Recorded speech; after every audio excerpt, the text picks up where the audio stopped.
Después de eso, entonces, ya con las dos ventas y toda esta cosa, yo ya estaba en 11. Mi ex no pudo seguir estudiando porque en esa época también ir embarazada al colegio era Sí. prohibido, sacrilegio. ¿Cómo va a ir a darle mal ejemplo a las niñas si tiene una barriga y está embarazada y etcétera? Entonces no se podía. Entonces ella sí no pudo terminar ese último año. Y aquí pasó algo muy triste. Y es que cuando termino décimo, el coordinador de disciplina, un señor que llamaba Propercio, imagínate el nombre, No, es de ayer. Un tipo. Propercio no me recibió más en el colegio. O sea, me echaron del colegio. O sea, Ok. me dejó terminar, pero me puso una conducta muy baja Ujú. y no me recibió más, porque yo pertenecía al grupito que armaba los bonches en ese momento y nos sacaron a todos. Entonces yo dije, mierda, ¿qué hago? Bueno, pero ponle que lo que le voy a contar, que eso sí marca lo que define lo que es este país en la educación. Cuando, como a mí en el segundo bachillerato, o sea, en séptimo, en esa época era segundo bachillerato, el profesor este me pega, me hace cogerle odio a las matemáticas y eso, entonces yo todo ese año no lo pierdo toda la noción de matemáticas. Cuando yo llego a octavo, o sea, a tercero bachillerato, pues ya empiezo a ver cálculo y esa vaina no me entró por ningún lado. O sea, yo empecé a sufrir, dije, no, yo me voy a retirar del colegio, yo no puedo con eso, tal. Y yo tenía un compañero que se llamaba Rodríguez. Este cuento yo lo conté hace mucho tiempo en algún lado. Ah, pero como en una conferencia. Y Rodríguez era un genio de las matemáticas, con mayúsculas, genio, genio. Yo me acuerdo que él, en el tablero, cuando llegaba el profesor y llenaba toda esa cosa de números y de cálculos y de, bueno, ecuaciones era en esa época. Este lo corregía, decía, no, profesor, esto está mal acá, por eso, o sea, era un tipo brillante, un tipo definitivamente brillante. Entonces, él era muy malo para español.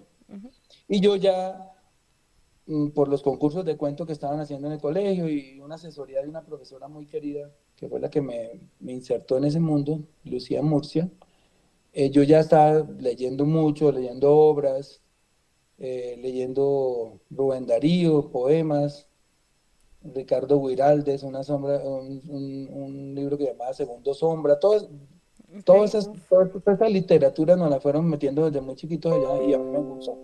Entonces yo ya me estaba inclinando por las letras y entonces como mi amigo matemático sufría mucho por el español y yo sufría mucho por las matemáticas, entonces Hicieron cambio. hicimos un acuerdo los dos. Dijo, vea Bolívar, cuando haya previa de matemáticas, yo la contesto a usted primero y después contesto la mía. Y cuando haya previa de español, usted me contesta la mía y yo le contesto la suya. Y así hicimos, entonces empezamos y yo le ayudaba a él y él me ayudaba a mí. Lo cierto es que al finalizar octavo, yo fui el mejor de matemáticas de todo el salón, porque él a veces no alcanzaba a responder completo y él fue el mejor alumno de literatura en el salón y una falsedad Wow. completa. ¿Y no volviste a hablar con él nunca? Ya te cuento por qué te digo que esta es una historia triste. Entonces, yo sigo, yo empiezo a escribir mi novela, ya empiezo con lo que ganaba en el Campín y todas esas cosas. Yo compré una máquina eléctrica. Bueno, yo ya me volví, la tomé en serio. Dije, yo voy a hacer esto en la vida y ya esto es lo mío. Yo lo decidí, me definí muy rápido. Eso ayuda a las personas, o si hay niños o algún joven escuchando, definirse rápido lo que uno quiere hacer en la vida. Le da mucho tiempo para desarrollarlo, para aprenderlo, Es verdad. para cualificarlo, perfeccionarlo, si se quiere. Eso es eterno, pero digamos, si uno lo empieza más temprano, como cuando un niño empieza a tocar piano chiquito o cuando uno lo empieza a tocar grande, ya es más difícil, igual los idiomas. Bueno, entonces yo llegué a cuarto también, mejor de matemáticas, llegué a quinto, mejor de matemáticas y me echan. Y entonces yo digo, mierda, ¿yo dónde voy a estudiar cálculo en 11 si yo no tengo ni idea, Sin Rodríguez. ni un carajo de idea y sin Rodríguez? Entonces Rodríguez se queda en el colegio porque a él no lo echaron y yo me voy a otro colegio. En ese colegio, yo siempre cuento la anécdota, es un colegio que, pues como con esa conducta no me recibían en ningún lado, yo fui a terminar en un colegio de la Candelaria, que curiosamente ahora que fui al Senado, fui a buscarlo y todavía existe. o por lo menos la placa está ahí, se llama Colegio Superior de Bachillerato Nocturno, a terminar mi 11. Ajá.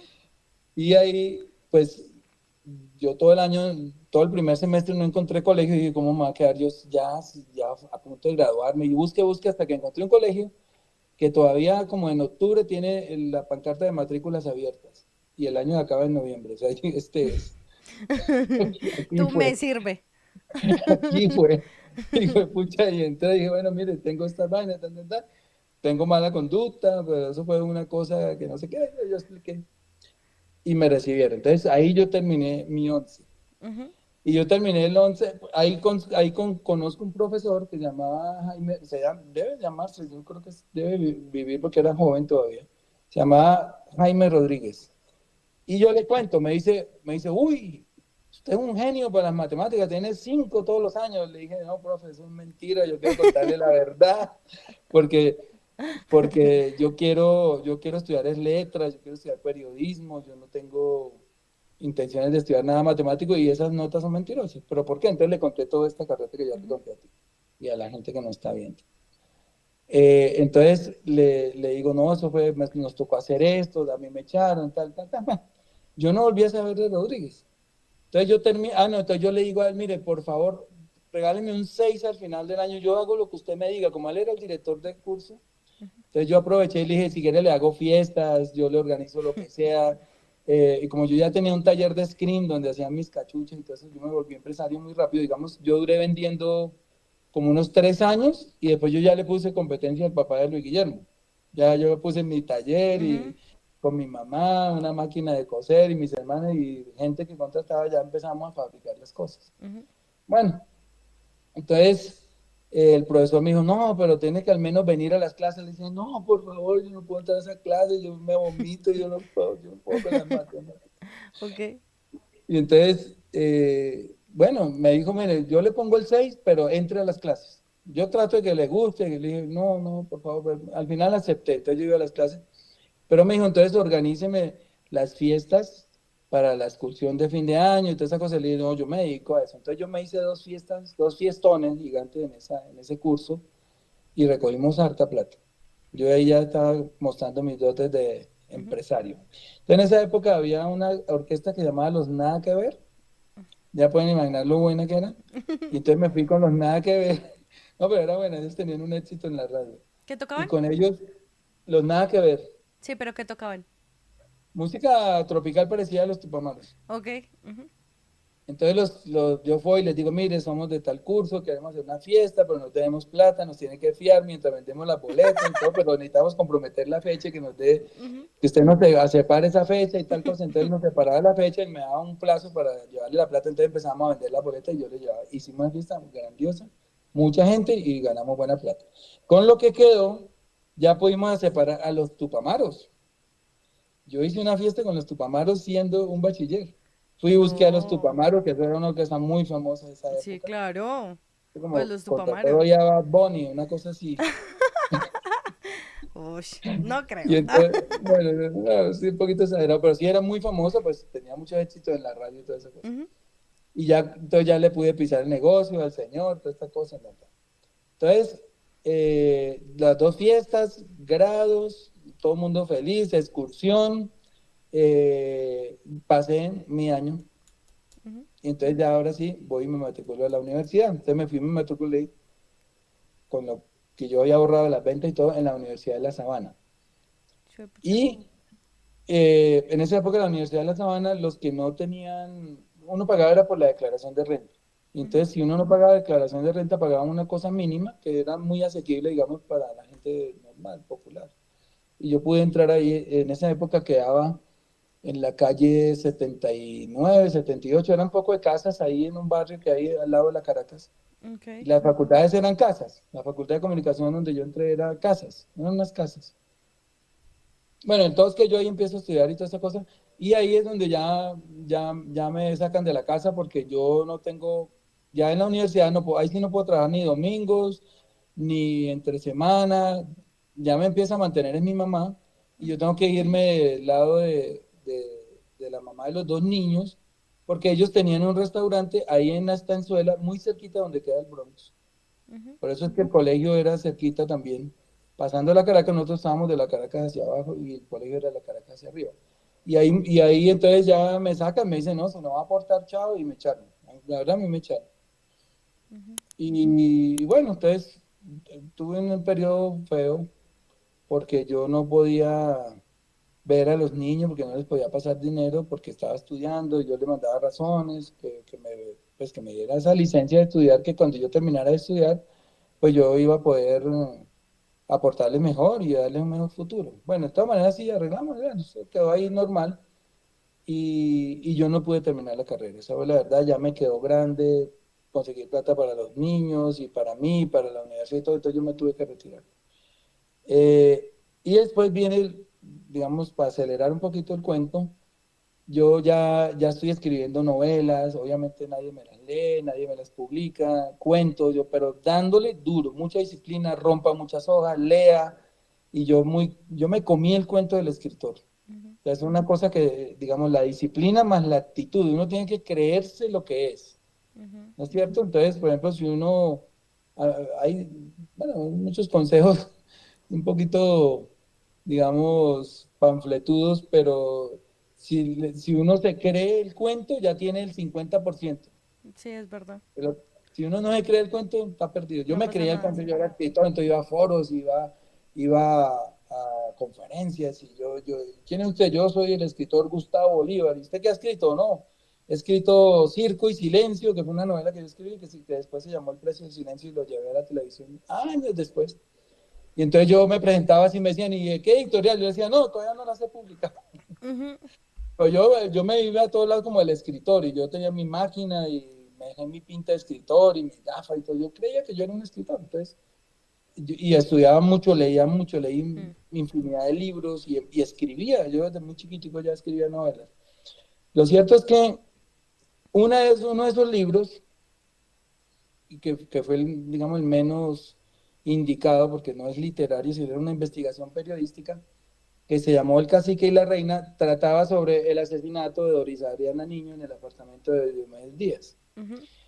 Pasó porque yo había escrito un librito que se llamaba El Candidato, que hablaba sobre cómo hacer campañas políticas, eh, y ese libro le llegó a las manos del abogado de la familia Niño, del que tenía el caso. Entonces, Ujú. un amigo común que se llama Armando Villarraga, que hoy ya lo vi en la campaña, hace poco lo saludé, es un líder popular del Partido Liberal.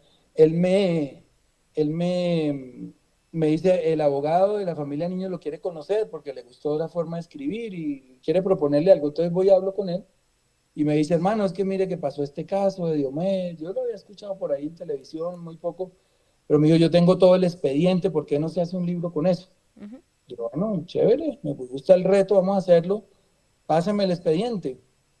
Y entonces él me pasa el expediente y eso era una vaina gigante, como de, medía más de un metro y pico, con 66 mil Miércoles. folios, de 66.000 hojas.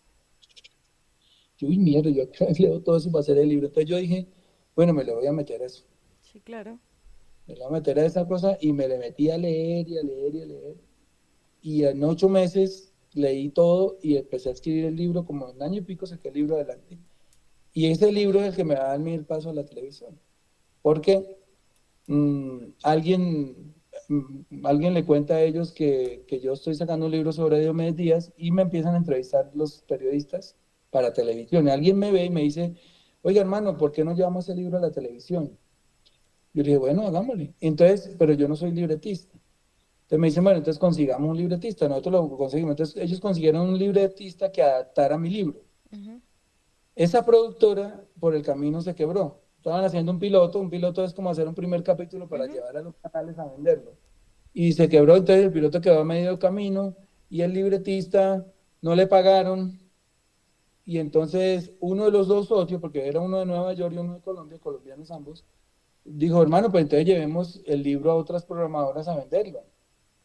Ujú. Entonces así hicimos. Entonces fuimos a dos programadoras y en una, que fue con la que yo trabajé 20 años, Dios mío, mucho me tiempo. dijeron, sí, eso fue una cosa maravillosa. Entonces, en una me dijeron, pero necesitamos ver los libretos. Entonces fuimos a donde el libretista, le dijimos, fulano, que ellos necesitan ver 3 libretos para poder comprar la serie. Y él dijo, no, yo no hago eso. Ustedes no me pagaron ni el primero, pues mucho menos me van a pagar los otros. Ujú. Le dijimos, pero es que el socio que acabó de poner la plata se fue a Nueva York, no tenemos la culpa y tal. No importa. No lo escribió, entonces yo ahí es cuando me vuelvo libretista. Porque yo le digo al socio, le digo, hermano, consígame libretos de otros programas, yo los miro, yo soy capaz de escribir esto. Porque yo ya era Wow. escritor, Sí, claro. autoescritor, Ujú. autodenominado escritor. No, Entonces escritor. me traen todo ese poco de libretos de otras series, pero uno de ellos, me acuerdo mucho, era de Bernardo Romero, que fue uno de los, digamos, de los maestros del libreto en Colombia. Bernardo Romero Pereiro. Entonces, yo empiezo a mirar los libretos, veo la estructura y yo le digo a Manuel, que se llama él, digo, Manuel, yo soy capaz de escribir esto. Digo, ¿en serio? Le dije, yo me le mido. Yo empiezo a hacer los 3 libretos, me encarreto, los terminé como un viernes, entonces me dijo, no, ya es muy tarde para ir a llevarlos, llevémoslos el lunes. Y entre ese viernes y el lunes yo me escribí otros 4. Yo mismo no lo podía creer, me encarreté muchísimo porque yo era como estar viendo la serie que estaba escribiendo, yo me imaginaba los personajes, las situaciones, todo, yo feliz.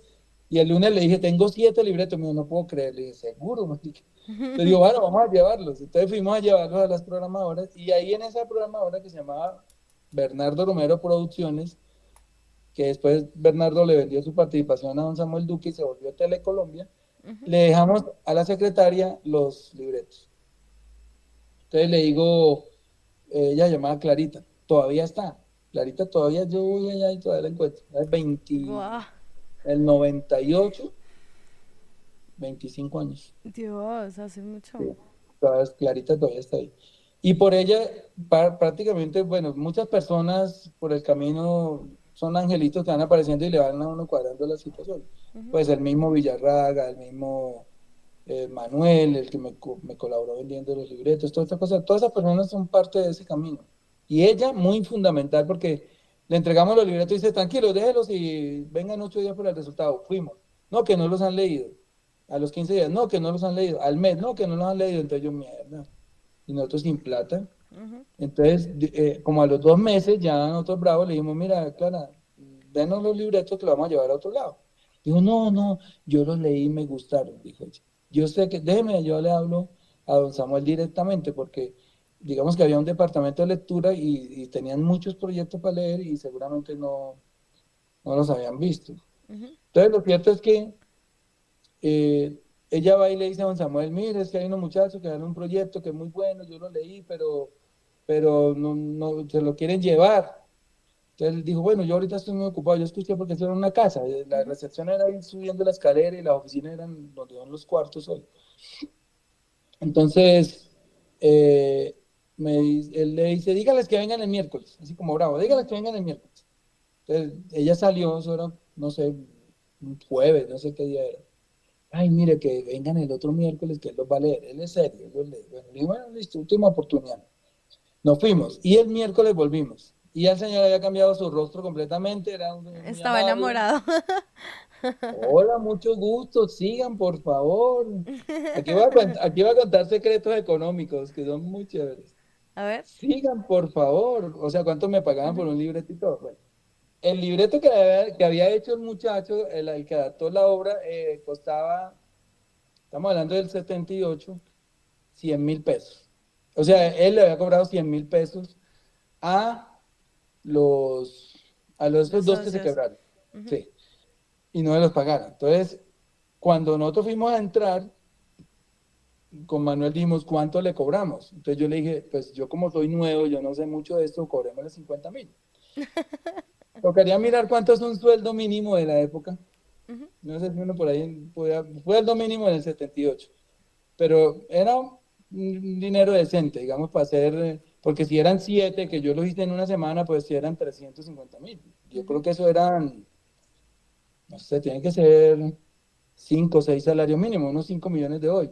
Ujú. Y nosotros arrancados, jodidos, sin plata, eso Sí, era no, mucha era la plata. oportunidad. Ujú. Entonces cuando llegamos allá y él dice, oye, tengo que decirles que estos libretos están muy bien escritos. Él muy honesto porque si él me dice, mire, estos libretos me gustan, la historia es chévere, pero están mal escritos y les voy a pagar 20.000 pesos, yo le digo que sí.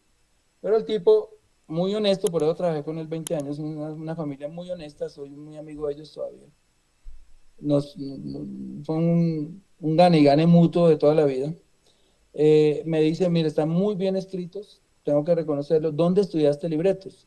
Y yo siempre les digo a todos la verdad. Le digo, no, yo no he estudiado libretos, yo son mis primeros libretos, acabo de coger unos para mirarlos. Digo, no, esto no puede ser cierto. ¿Cómo así? Llamó al abogado y una vez me pusieron un contrato de 5 años ahí. Ujú. Y yo, mierda. Pero venga, negociamos esto. ¿Cuántos capítulos cree que salen? Yo le dije, yo creo que por ahí unos 20. Pero digamos que los formatos de televisión eran de 13, 26 o 52. O sea, para un año, para medio, para... Entonces me dijo, ¿no puede sacar 26? Le dije, claro, yo le saco 26 capítulos a eso. Entonces yo hice cuenta 26, escucha, un millón y pico. Entonces le dije, listo. Y entonces me dijo, ¿y cuánto me cobran a mí por esos libretos? Entonces yo le dije, entonces este muchacho iba a hablar, Manuel, y yo le dije, no, dejemos que él nos ofrezca. Ujú. Le dije, mire, don Samuel, la verdad, así como le dije, la verdad que yo nunca había escrito un libreto, yo no tengo ni idea cuánto vale un libreto. Entonces, lo que usted me diga está bien.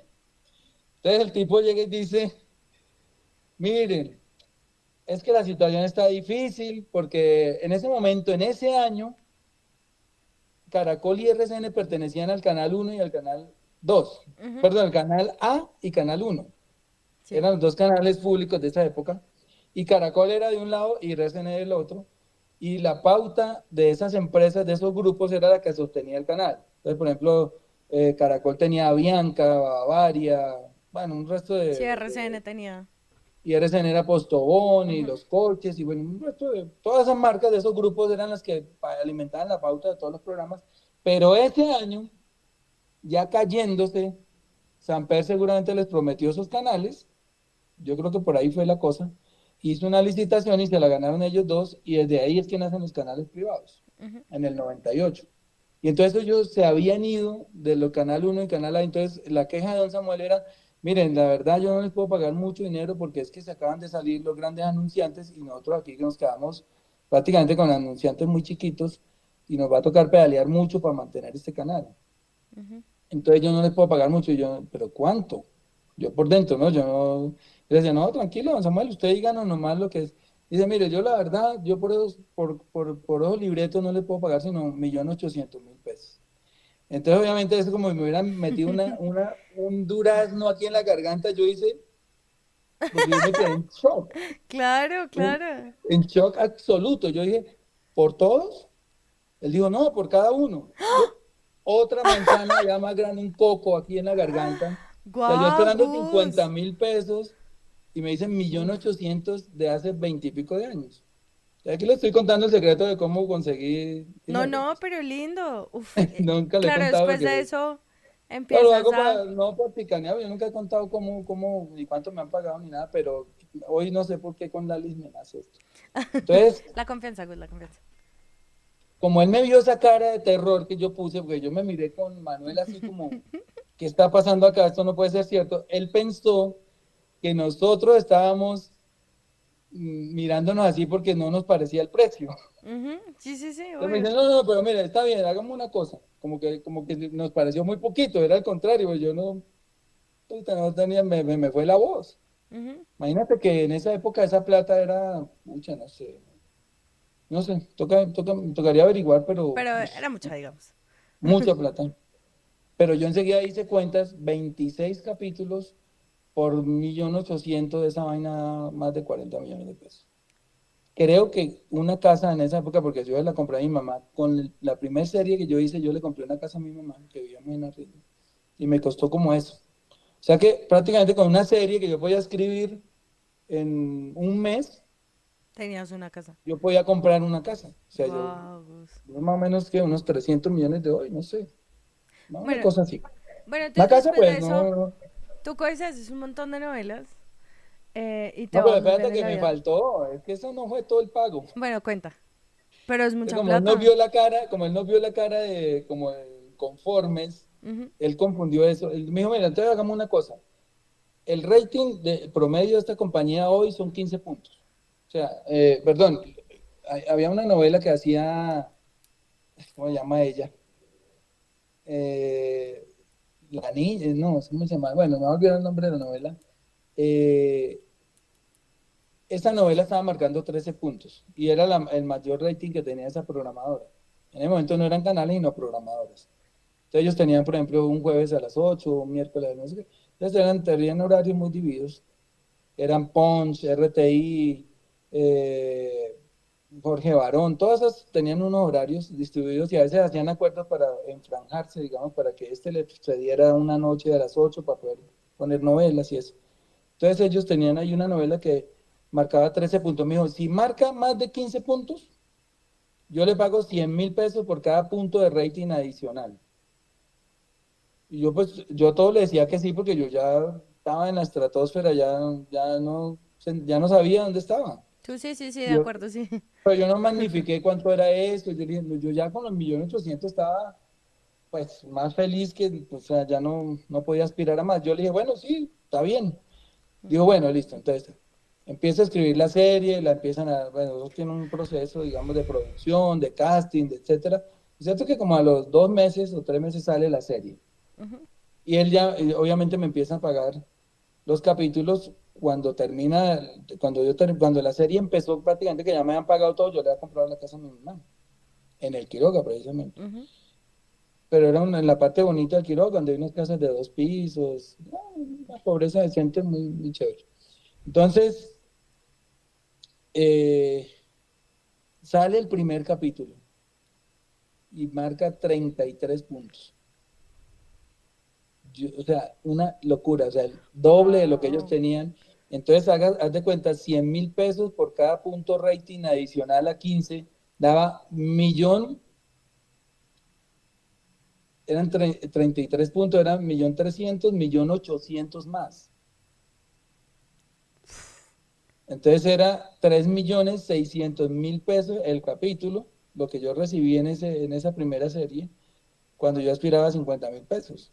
Claro. Entonces, obviamente, 26 capítulos, al final no hicimos tantos, y le bajamos un poquito, pero eso por 3 millones y pico, eso fue una suma astronómica, pues para un pobre eso era demasiado dinero, o sea, Ujú. montones de dinero. Entonces ahí empiezo yo prácticamente con pie derecho en la televisión porque eso fue un éxito, pues imagínate, 33 puntos le ganó a los canales privados.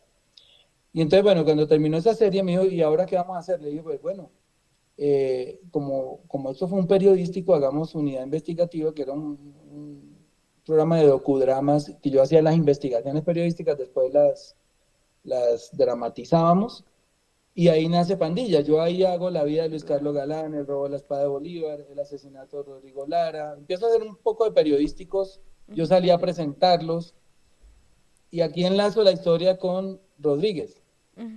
porque Rodríguez me ve por televisión. Ay, qué Cuando yo chido. salgo a unidad investigativa, a mí me pegaban las orejas aquí con una espadarapo, yo soy orejón, entonces me las pegaban así. Yo me acuerdo mucho que alguna vez haciendo una grabación en directo se me pegó una oreja, es un chiste. Yo no sé para qué me las pegaban si a mí nunca no me ha avergonzado nunca ser orejón ni nada. Sí. Eh, Qué chistoso. entonces, entonces llega Pandilla Guerra y Paz, porque a mí se me acabaron las historias y le dije a don Samuel, me quedan estas. Entonces yo siempre en los consejos los lunes les proponía las historias que íbamos a dramatizar y yo siempre esa me la echaba para atrás, me la echaba para atrás. No le gustaba, me decía, es que esto no es famoso. Pues a él le gustaban los casos famosos, ¿no? Galán, Parejo, dice el atentado del Duque Parejo en Budapest. Sí, Y sí, me sí. acuerdo que compramos un poco de bultos de sal y los tiramos en el piso para hacer la nieve, porque ese atentado fue en Budapest en La invierno. contaste donde Alejo, sí, yo la escuché y yo, wow. Sí, Eso sí, fue muy sí. bonito. Bueno, hicimos cosas muy bonitas con muy bajo presupuesto, pero ya llegábamos 80 90 programas de unidad investigativa, pues, y ganando mucho billete. Ya no ganaba los 3.600 porque el señor fue a llorarme un día y me dijo, no, hermano, mire, perdóneme, pero esa plata no se la gana aquí ni Bernardo Romero, o sea, yo tampoco. Entonces me bajó un poquito, porque le dije, pero es que usted fue el que puso el precio, usted fue el que me dijo que 100.000 por cada punto adicional. Entonces yo le dije, me acuerdo mucho que le dije, bueno, entonces si quieres los hago feitos y mal hechos para que marquen 20. No, no, no, sea hijo de puta, igual de calidad. Bueno, yo era mamándole cayó, es muy, muy buena gente. Entonces, cuando ya me acabaron los temas, por fin me dijo, bueno, haga esa mierda de pandillas. Entonces yo empiezo a hacer pandillas y no podíamos creer el rating más alto que el de Diomedes. O sea, era el top de todo lo que yo había hecho. La Claro. gente se enamoró de eso, se pegó los domingos de esa vaina, era una locura, locura, porque yo, ahí fue cuando metí los pandilleros de verdad y el lenguaje, ese lenguaje lo fui adquiriendo con ellos me los traía, yo les ponía tarea, les decía, "Bueno, tráigame palabras, tráigame palabras". Entonces, pues Ujú. claro, yo me los aprendía por letras. Entonces, los de la G, gonorrea, gurrupleta, gorsovia, gonococo, porque eran tantas que yo, mejor dicho, y yo las introducía en el libreto y obviamente eso era de una riqueza, o la Obvio. gente se burlaba de eso, digamos, lo criticaba, pero eso era la jerga, ¿cierto? Los idiomas evolucionan y en los barrios tienen su propia jerga y ellos tenían una jerga muy viva. Entonces, Y cuando Rodríguez.